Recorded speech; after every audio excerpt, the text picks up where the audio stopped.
Welcome back to Our Issues Milwaukee. I'm your host, Andrea Williams. January is National Mentoring Month, and as a highlight, Thank Your Mentor Day will be celebrated on January 21st. On that day, many Americans will reach out to thank or honor those individuals who encouraged and guided them and had a lasting positive impact on their lives. My next guests represent what that is all about. Kalan Haywood Sr., he's the founder and president of the Vanguard Group, a minority-owned design, build, general contractor and construction management company. And Mr. Tyrone P. Dumas, he's a community leader and education consultant that has worked as a school principal. He's also served as the project coordinator for MPS and public works director for Milwaukee County. Welcome to the show, gentlemen. Thank you. Thank you.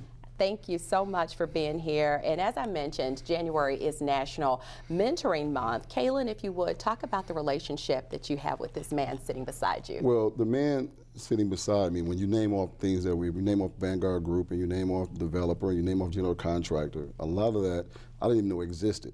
I had no clue it existed until I met Tyrone. My primary business is real estate development. And if you go to any counselor's book in high school, developer is not addressed. So it's hidden between architecture and urban planning. And really, I wasn't sure what I wanted to do when I was a kid. And then I attended Marquette Edward Brown program my high school years.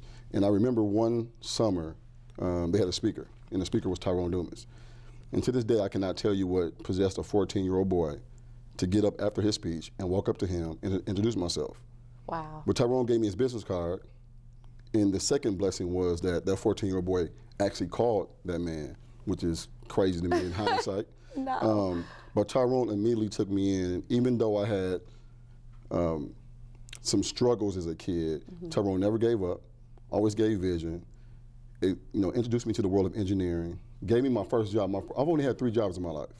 First one was at City Milwaukee, Buildings and Bridges, when Tyrone was the director. Second job was at Epstein Ewing in the company I run now. And a lot of that was born from that initial meeting at Marquette Edward Brown with Tyrone. So that's, when you say, what does he mean to me? I love that.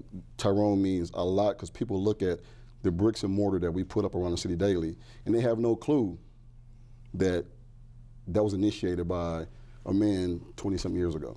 That is pretty amazing. And Tyrone, what is it within you that would make you give you a 14-year-old your business card and say, hey, call me? Did you have any idea he was really going to reach out and call you? I never know. I think because you got to be bold and bodacious if you want something in life. And I've always said that I tried to mirror that which I did. I tried to mirror in my own life. I always was reaching out and asking questions. I went into architecture and never met an architect until I got to college.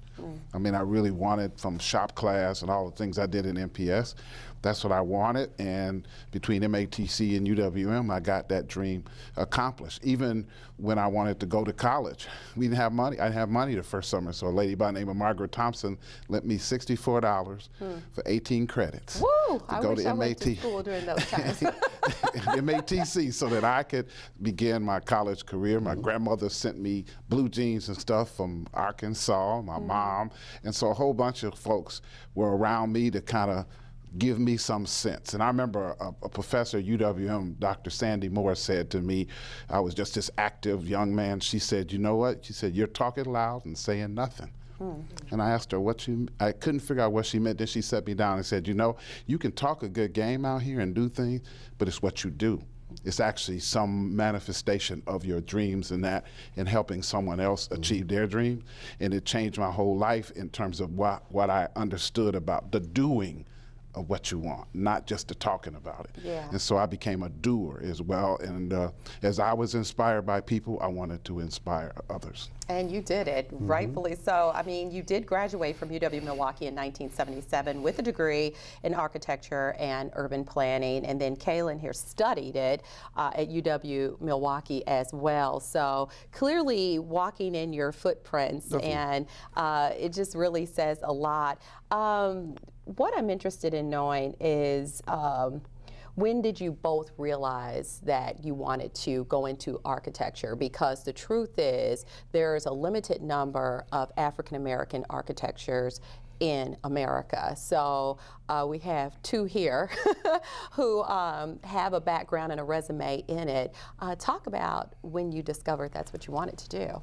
Well, as I said in my first response, I had no clue what architecture was, didn't know. I knew I liked to draw. So that was the first thing. So what all Tyrone did for me was take a love that I already possessed and allowed me to use it in a profession. When I got the job at Epstein-Ewing, this is when some brilliant guy somewhere in our universe created what we call CAD, computer-aided drafting.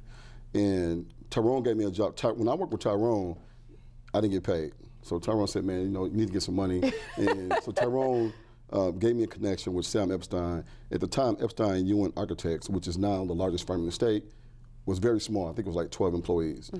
But they used to let me draw like fire stations. I mean, I worked on real live buildings when I was like 15, 16. But somebody invented CAD, and what CAD did is it made that whole actual being on the drawing boards digital, which it took away my love for drawing. And Sam saw that, and Sam came around and said, I could tell that you don't like clicking this mouse and clicking windows and clicking doors, but what you can do is this, still pay you, you're still gonna run all my errands. So I'm up to Fort with Sam, watch his car. I know every address in the city because I made every delivery for him. But what he did is said, you can just follow me around to my meetings. This is when Barry Mandel was still at Trammell Crow and Gary Grunow. There was no Gilbane, it was still Grunow Project Development. And Epstein-Ewing was just getting a contract for Miller Park. I was actually at Miller Park the day Big Blue fell. East Point, the East Point development was being put together. As a kid, I was in those meetings, had no clue what I was absorbing, but later on it's manifesting. So Tyrone gave me from a kid that had no idea what he wanted to do, introduced me to architecture. That architecture world introduced me to Sam Epstein, who said, you know what, I'm gonna put you around developers. So I was around some of the best developers in 16, 17, not knowing, still didn't know for many years, almost a decade later, of how I could use the information. There's plenty of times I was in those meetings and fell asleep. But those things have started coming to, they're being useful now, decades later. It's amazing. And I just have to mention your son, Kalan Haywood Jr. The smarter Kalan, he's the smarter Kalan. He's been on this show, and he is now the president of the Milwaukee Youth Common Council. I'm very proud of him. So it just goes to show how the pollination, absolutely, from him down. And this morning he was giving me tips on what I should say and how I should sit and the whole nine. So there you have it. Now, I did mention the numbers. The National Association of Minority Architects, they reported in 2013 that fewer than 2% of the 105,000 licensed architects in the U.S. are African American. So, Tyrone, what do you say to another young person out there who enjoys drawing and may not even know that there's an opportunity in architecture or urban planning? Well, I first say that you need to become aware of who you are and how you want to manifest your talents into what you see your purpose is. I remember I used to sit in front of two guys when I was first in college. The late Larry Harwell, who was a statistician. He worked for Polly Williams for years. And then there was a gentleman who really was into the architecture development in the community. His name was Al Flowers. And he used to be an advocate, had the community design center. I used to listen to these guys and watch, and like Kalan, it didn't kick right away. What did this all mean as I got older? But then I tried to figure out, where do I stand in my skills? Now, when I first got out of college, I couldn't get a job in an architect's office. So I ended up as a building inspector. I ended up at Miller Brewing Company as a corporate engineer. But through all of the jobs I had, I never lost my community. I was always in the community doing MEDAL, which is medicine, engineering, dentistry, architecture, and law. I did all lectures. I went to upward bound programs. I was a speaker in every venue I could to get young people interested in what I call finding a purpose with your skills and with your creativity, whether it be vocal. And even at some point, I was a stand-up comedian for 14 years. And so I weaved in every, sometimes funnier than I think I am, okay. And then I weaved in a number, and then I have two children, Danielle and Maurice. They're adults, and then I have 4 grandchildren now, Chaz, Ty, Colin, and Camry, and I'm trying to inspire them. My wife's a teacher, and we've been married 42 years now. So therefore, trying to figure out, how do I get someone else to see themselves in the opportunities they can manifest in terms of a lifetime. And every year I adopt kids. I adopt the 8th grade at Dr. King Elementary, and I've been adopting a class of kids there for 22 years now. And so the key is that to go into the community and give them me. Take what I have and try. I always say to kids, if I could cut your head open, I pour everything in it, and you have it, and we can go our separate ways, and you down. But I can't do that. It's all 1 minute at a time, 1 day at a time, 1 school year at a time. How do I transfer what I know to someone else? In architecture, we build people. Yeah. You know, if I'm not building buildings, as a project manager, I can take something from start to finish and take it from its inception or its thought to its completion and its actuation. And that, to me, is what architecture does. It don't always manifest itself into a building, because it can tell you from a planning standpoint, you can plan things on paper in ways in which in the end you want to have this happen. But all of that process is still architecture, urban planning, and design. I love it. I want to add to that, though, the whole mentoring piece. When you were to ask the mentee, why this mentor? I met a lot of men in my life, and why I was attached. And this is, like you said, National Mentor Month. It was the up close, personal attention. I did everything contrary to what Tyrone thought I should do and wanted to do. So it wasn't fluid. It didn't just happen overnight. Right. It was times that when I failed, I faltered, Tyrone still was Tyrone, and it was still saying, "You can do better. It's not over. There's another round to fight."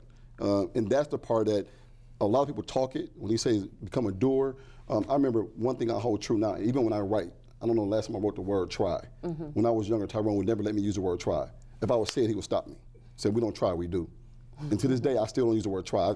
I write sentences and I use the word attempt or any other word to try. Scratch it out and start over. But I think that what he has to realize, and what mentors and mentees, is that person that's going to always be there, be themselves, and be true, even when the mentee doesn't see the end of the tunnel. Wow. And I just wanted to mention before we run out of time, Kalan, the Vanguard Group, you developed and restored several well-known properties around the city. And just to give our viewers an idea, that includes the Grand Avenue Lofts, the Lisbon Terrace Apartments, and the Inner City Arts Building, along with the Germania. And these are buildings I'm sure you are proud of. And we just thank you for making a difference in our city. And both of you, it goes without saying that you really are doing great things. I appreciate it. Thank you very much. Thank you for stopping it's by. all being a servant. Service. That's what it's all Hashtag about. service. That's what I think. Hashtag service. Kalan Haywood Sr. is the president of the Vanguard Group, and Mr. Tyrone Dumas is a community activist that Kalan says served as a mentor to him along the way. As we observe National Mentoring Month, keep in mind, if you light a lamp for someone, it will also brighten your own path. That's going to do it for today's show. I'm your host, Andrea Williams. As always, I thank you for watching, and I do hope you join us again next week as we take another look at our issues in Milwaukee. Have a great day.